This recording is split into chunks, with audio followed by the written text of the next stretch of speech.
this video, we're going to talk about LGBTQ plus living in Germany. We will talk about the political situation, the cultural situation, and why we actually had to get married 3 times in Germany. So stick around. Hey, I'm Jen, and I'm from Guatemala. And I'm Yvonne, and I'm from Germany. And together we're from simplegermany.com, where we help expats settle into life in Germany more Smoothly. So first of all, if you are new to the channel and you haven't seen this before, Yvonne and I are married. We live in Germany, and we're a happy married couple, I would say. Yes. So this video is going to be split in 2 parts. The first part is going to be a little bit of the political situation, status quo. And the second part is going to be sharing our experiences and how we have both felt living in Germany as a queer woman. Couple. Well, we're individual people and as a couple. So let's start with the political situation. Yeah. So you did the research, so maybe you, and you're the German one, right? So it's maybe appropriate for you to explain a little bit. During the research for this video about the political status quo, I actually discovered there is a thing that's called the rainbow map, which depicts all EU countries for their tolerance or intolerance towards queer or LGBTQ people, which is a very political map, I must say, that really has 100 different topics and points that they check off. And to be honest, I was quite surprised because Germany is only in the middle of it. It has like 52%. So it is not a completely dark green, but it's also, of course, luckily not completely red. Dark green being like the most positive one, right? Yes, exactly. Yeah. And red being like the most intolerant. Yeah, exactly. And so what is status quo in Germany? Same-sex marriage is legal. Yes. So that was a big thing that happened 3 or 4 years ago. 2017. Yeah, 4 years ago. Yeah. Exactly. Which relates to the personal story we share at the end of the video. Yeah. Then you are also able to start a family as a same-sex couple. Yes. Meaning that adoption is possible. Although still with a bureaucratic process. I mean, adoption in general in Germany is not an a very easy bureaucratic thing. process, yeah. Exactly. But it is possible, so that is also a big step towards what hadn't been possible a few years back. Yeah. So to give a little bit more detail on that is that, for example, we have friends who they are a couple. One of them is pregnant. No, actually, they give birth. So they're two girls. They're two girls. One of them gave birth already, actually recently, like a month or so ago. And the second mother now needs to go through the process of adopting the baby to become also the legal guardian of that baby. And that process can take anywhere between 6 months to a year and a half. It's a very bureaucratic process. They need to do a lot of steps to do that. So just for you to know. Yeah. However, it is possible. Exactly. It is achievable, right? Yes, exactly. Transitioning in Germany is absolutely possible. And the process here takes also time and it's bureaucratic, but it is also supported by the system and by the government in certain ways. Yes. Now, it's still very controversial whether the process takes too long or not. We cannot talk to you about our personal experience. However, we have a friend who we asked a few personal questions to give you more insights. And she transitioned a while back and is absolutely happy, feels accepted, feels also not discriminated, and actually is happy that the process took some time and was a bit more complicated than in other European countries. What does it mean, a bit more complicated? She still, and you still today, have to do 2 interviews with 2 psychiatrists or psychologists to basically verify that it's not just a fashion statement that you want to have, that it's actually permanent, that it's really you who doesn't feel comfortable in your own body. She says she was thankful for these sessions also because it gives you a chance, or gave her a chance to reflect and really be sure that this is what she wants. So for her, the transition process took 2 years. She said she could have had it half a year shorter, but she took time before actually having the surgeries to again reflect and be sure that this is what she wants. She says the process, it is a process, but it works. It, just like many things in Germany, it takes time and there's a process, but it works. And she was supported by the government in terms of the process. She was supported by the health insurance that they almost paid everything in terms of like the surgeries.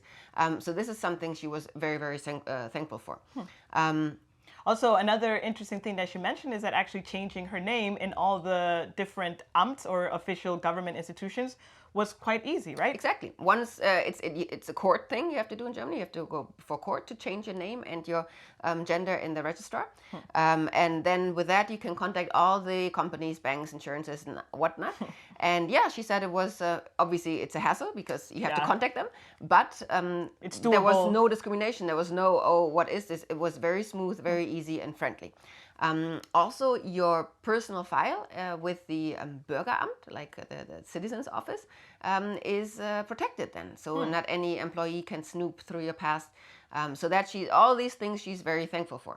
Now, we do understand there are different opinions, but this is just one opinion we wanted to share with you, right? Exactly. Again, this is the one friend that we have that has gone through the process, right? So that's pretty much all the reference point that we have. But she seems to be a very happy person living in Germany. And as we mentioned, she's super happy with the process.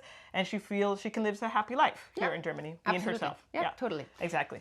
Another thing that actually makes Germany more green than red on this rainbow map is that I believe in 2018, it is now a law, it's an official thing that on any official form in the country, you cannot only have, or there's no longer just female and male, but there is an official diverse, non-binary.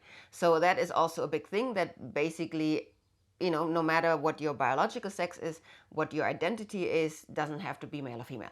And that is another very proactive or tolerant thing that Germany has done. That happened in the past years. Yeah, that's super interesting. I didn't know about that, for example. That's cool. Okay. So now that's kind of like the political stance, which I think are the most important points, right? If we missed a point and you have questions regarding something, you can write it in the comments. We will try our best to answer because we're not like experts in the sense. Or really look at this rainbow map because it has literally every single point listed. Yeah, that is true. And we will link, obviously, the rainbow map down in the description box below. So now that is the political stance. Now let's jump into the cultural stance or the cultural status quo of being queer in Germany. And what would you say about that? LGBTQ living is generally accepted. It's not a taboo. It's absolutely okay. Obviously, you know, it always depends on who you talk to. I would say anywhere in the world, right? Yeah, but that's anywhere in the world. Exactly. Generally speaking, it's totally accepted. There are communities.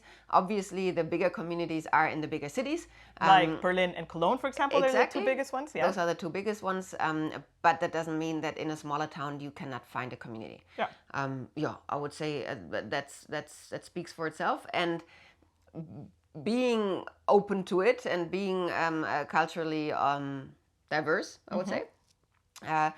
In Germany, actually, gay pride, you know, like which has a name in lots of countries. It's actually isn't called that way, but it's called CSD, CSD for Christopher Street Day.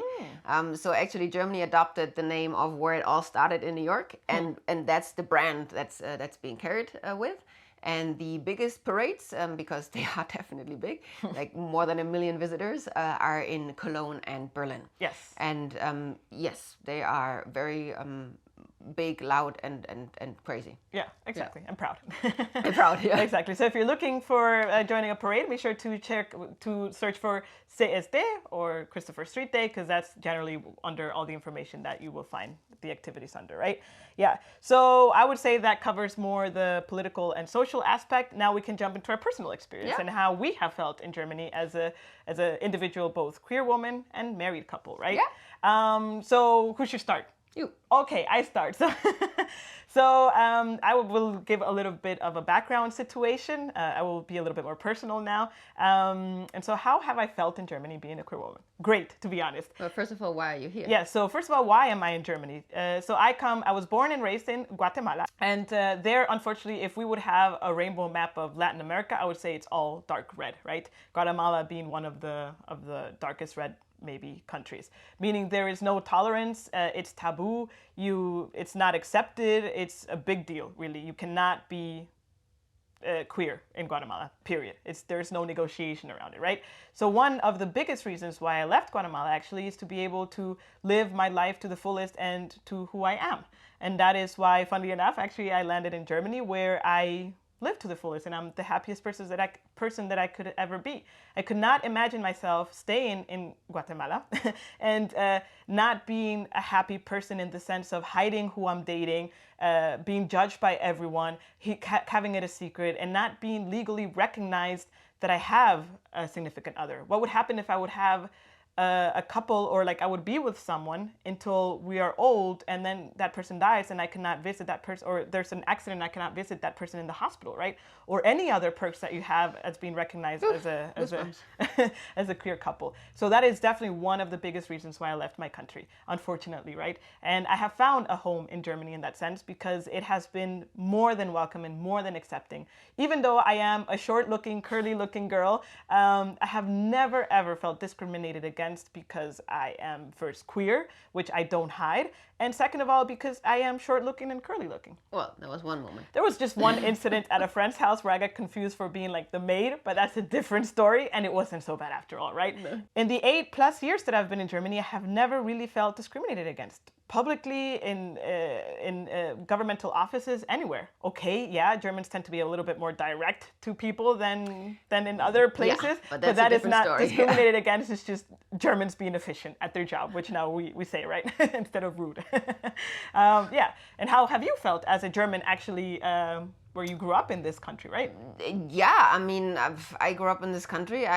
It's never been a taboo. I mean, again, I didn't grow up I didn't grow up with a role model or anything. No, not at all. And yeah, it also took me some time to realize, actually, to come out to myself, I would say. And that actually was not in Germany. And I don't know if that's a German thing or just me discovering through age who I truly was. I have no idea. But yeah, I've never had an incident. My parents are totally fine with it. Of course, there was a bit of a hiccup, in the coming out part, but that is okay. That is okay. We talked through it, and we still have the beautiful, loving relationship that we had before, right? So I can only agree to what you have been saying. It's very open, very tolerant. I don't hide myself. I've been out at work. It's been 100% accepted. And yeah, that's just who I am, and I'm happy to live in a country where I don't have to hide. Yeah. And we're lucky to be in a country that we don't have to hide. Yeah, exactly. And now to why did we get married 3 times, right? Now let's change to the fun part of it. So Ivan and I have been married for since 2017. So exactly 17 is like the magic number, because that's basically at the beginning of 2017, same-sex marriage was not allowed yet. Yes. It was basically a civil union, like a Lebenspartnerschaft, and that's when Jen proposed to me, and I of course said yes. Of course, luckily. And that's when we started the wedding planning, and the wedding was supposed to be set for August at the Standesamt. Oh my God! Now I forgot the registrar. The city hall. The city hall. Yes. Yeah, the registrar, the city hall. And then a couple of weeks afterwards, we decided to have our ceremonial wedding with our closest friends. And that's quite typical in Germany, that you have first the official one, because it's you need to have the official one in the Standesamt, and then usually couples add a ceremonial one either on the same day or a little bit later. But just to clarify, you don't have to have you can take the Standesamt person and have it in the ceremony as well. You don't have to go to the official city hall to get married. No, you can also do it on an external location. Exactly. But it has to have an official character. Yes, that's for sure. Yeah. Exactly, yeah. And so that's how we basically had planned it and organized everything. And then I would say a few months into planning, suddenly this new law was passed that now same-sex marriage is going to be legal. What? Starting in October. Starting in October, but it was passed before August. But as Germany has it, of course, because we had our appointment for August, that doesn't mean that, the appointment in August, the rule has already been there. It just overlapped. No. August was still the old law. Only in October, the new law would be started. Yeah. So basically, first we got married as a civil union. Yeah. Then we had our ceremonial, beautiful wedding. Yeah. And then a couple weeks later, when October passed, we had another appointment at the Standesamt, where we then had our third wedding, where we basically converted our civil union into our official marriage. Yeah, like Ehepartnerschaft in German, yeah? Exactly. Yeah. And there actually, because it was like the second time we were going to the city hall, the woman is like, do you want me to read? The third time to say I do. Yeah, she was like very impressed that we wanted to like get over it with, right? Like, let's just sign the papers. And then she's like, but are you sure you don't want me to do like a reading of a poem or something? No, where are the papers? We just need to sign. We've been married already 2 times. We've been married twice this year. We got to go to work. Thanks. And that's the story how we got married 3 times in Germany. Yes. So in conclusion, Germany is a very, very open country. Again, there are exceptions, right? We also do know a couple who there are also 2 women, and sometimes they've been discriminated against. But we don't know really if it's the demeanor, if it's just bad luck that they've had. But it does happen. But it's not the rule, I would say. No. It's the exception. Yeah. Because we have friends who are part of the LGBTQ plus community, and they all are very happy to be living in a country where we are all accepted. Yeah. And we can all live a happy, normal life, which everyone deserves. Where we don't have to have a different life inside the apartment and on the street. Exactly. And just to clarify, we don't hide this at all on the streets. We behave like a normal couple. I come out at work immediately when someone asks about anything. I say, yeah, my wife and I, and throughout it all, it's all been okay. I mean, you don't come out and announce it. No, there's no need to announcing it. We just say, my wife, Yeah, exactly. And then that is the natural assumption, oh, you're married to a woman. No assumption, the natural understanding. Yeah, the natural understanding, sorry. And throughout all that, everyone has been super, super open and accepting, and not once have I had any incident regarding that. Yeah. So that's been super cool. So we hope this video has painted somewhat of a picture of what queer life is in Germany. And if you are part of this community and you're thinking to move to Germany because of this, like me, then I can only encourage you, because really life is great here on this side of the world. And if you're not queer and you're listening to this video and to our channel, thank you for your support. Yes. And stay the awesome person that you are by also being open-hearted and very tolerant. Yeah, exactly. So thank you for watching this video. To keep on supporting Simple Germany and for us to keep on creating great content for all the English-speaking people in Germany, make sure to hit that like button and that subscription bell, because that's the easiest way that you can actually support us, so more people get to know Simple Germany and get informed as well. Yeah. And if you would like to go the extra mile, you can also support us and the Simple Germany channel by buying us a coffee. Yes, so we set up a coffee page, which we link in the description box below, where you can give us a small donation, which is equivalent to a coffee, that will help us keep on creating great content for Simple Germany. Exactly. So, yeah, this was a bit of a more of an emotional video, yeah, but So we hope to see you next Monday. Until then, cheers!